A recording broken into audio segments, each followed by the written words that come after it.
Hi.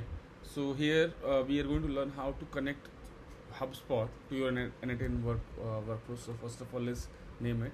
So n8n workflow connecting with HubSpot, right?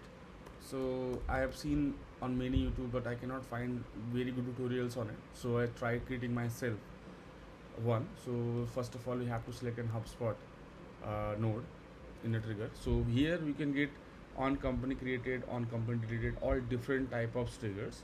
And for now, let's say we go ahead and we select when contacts are getting created. So first of all, on contact created, you have to select. Once you select, you have to set up the HubSpot developer account.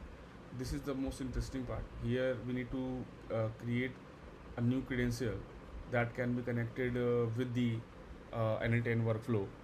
So the first job is to have an HubSpot account. I think you must have, and then create a developer account.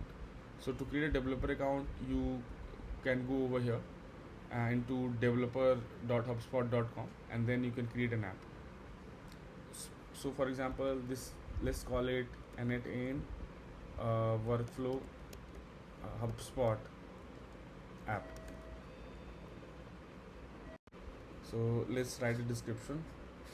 n8n workflow connecting with HubSpot, right? And then we have to set up this redirect URL. This redirect URL you will get from here, right? And once you get it, you have to add it here and then create the app.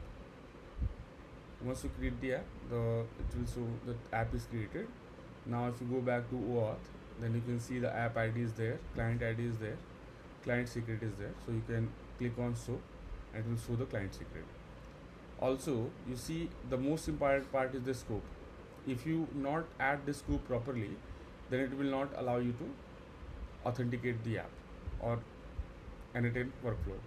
So first of all, let's go and try to use it. Okay, now copy this app ID, go over here, paste it over here, copy the client ID, go over here, paste it over here, copy the client secret and go over here, paste it over here, developer API key. So you need to go outside this and click on this app API key, and you have to click regenerate API key, show key, and then copy it, and you can now paste the developer API key.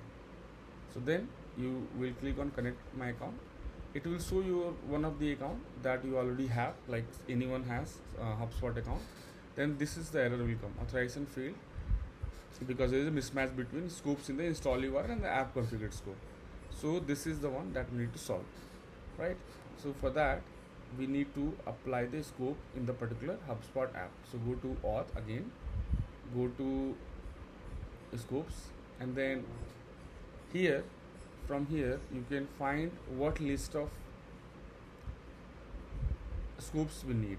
So required scope for HubSpot trigger. So you can see over here, click on this, you will get all these lists. So we need to have OAuth.